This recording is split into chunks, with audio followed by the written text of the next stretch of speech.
I loved the way the water fell in this image, and we'd like to use it as a background.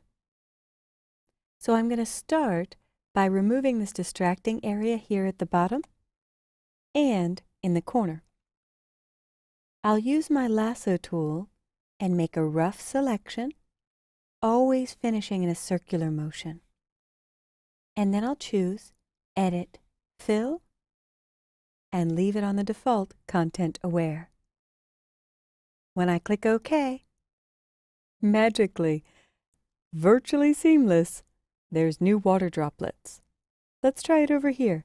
A very rough selection going all the way down around the image into the dark gray area.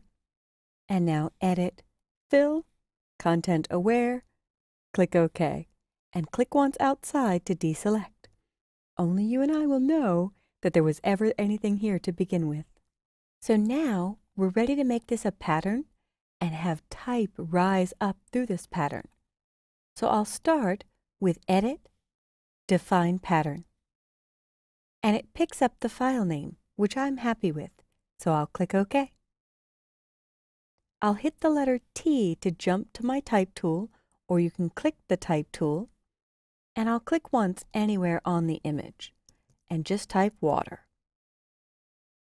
I'll double-click to select the text, and I'll go to Myriad Pro for my font. I'll choose bold, or if you have black, which is thicker, that might be nice for this. I probably have a lot more of Myriad Pro than you do. I'll just choose bold. That should ship with the Creative Suite or the Creative Cloud, so everyone who owns Photoshop should have it. And I'll use the scrubby sliders, these two T's, to make the word water bigger. I'll move my text over and down, just visually placing this. Now, here's the cool part.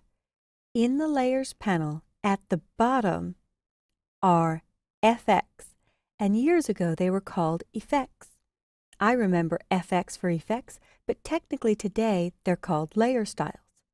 And when I add a layer style, I need to do something to give this text depth or dimension, so I'm going to choose Drop Shadow. And when I choose Drop Shadow, a lot of people don't know that with this dialog open, I can click and drag right on the text to move the shadow. But I like to keep my shadows very subtle, so I will slide up size and reduce the opacity.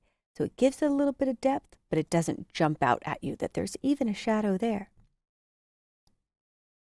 Next, to give the text rise so you can see the water droplets in the word water, I'm going to choose Bevel and Emboss. And it's important to click on the words Bevel and Emboss. If you are on Drop Shadow and you simply checked the box, the settings do not change from Drop Shadow. But if I highlight the words Bevel and Emboss, now I can choose Inner Bevel, Emboss, Pillow Emboss, Stroke Emboss, or Outer Bevel. I'm going to leave it on Inner Bevel or Emboss, whichever you like better. I could make the depth a little higher for a thicker emboss. I could play with the size, really crazy there. But if you want a special effect, you can go really nuts.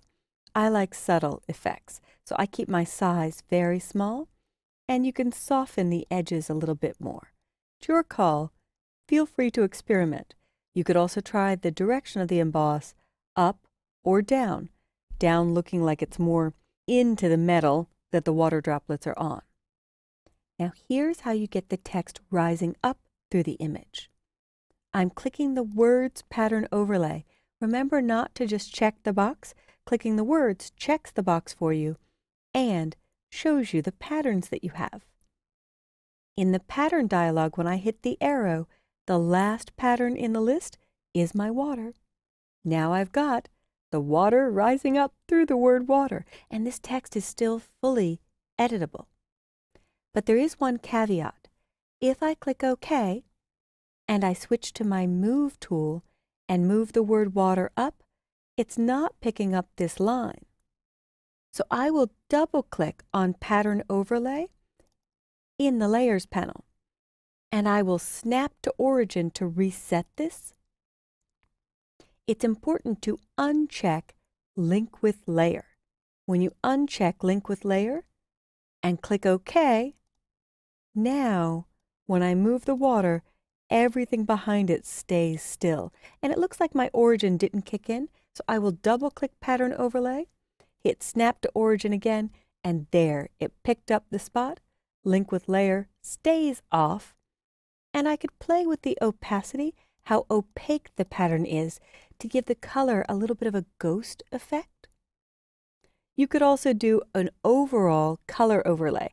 If you wanted the water in a different color, I could leave the opacity solid and choose Color Overlay, and I'll try a blue. So where I see red, I'll click once, click in the blue family, choose a lighter or darker shade of blue, anything you would like. When I click OK, to see the water in the word water highlighted with blue, I'll slide the opacity down. And there we have some color to this. So when I click OK, I've added all of these layer styles, a bevel and emboss, a color overlay, a pattern overlay, which puts the water that was our pattern in the actual pattern, and a drop shadow. Now, if I had no drop shadow and no bevel and emboss, I can just get a tint of water in the word water, but I could do that with type by itself. I could lighten the opacity on the type. In fact, if I remove the color overlay, you wouldn't see anything because the pattern was made from this image and they're both in the same position. So I always add at least a drop shadow, which is an interesting effect for kind of subliminal messaging, and a bevel and emboss. But often I finish off with a color overlay. And this is making type rise up through an image by using layer styles, which I always remember FX for effects.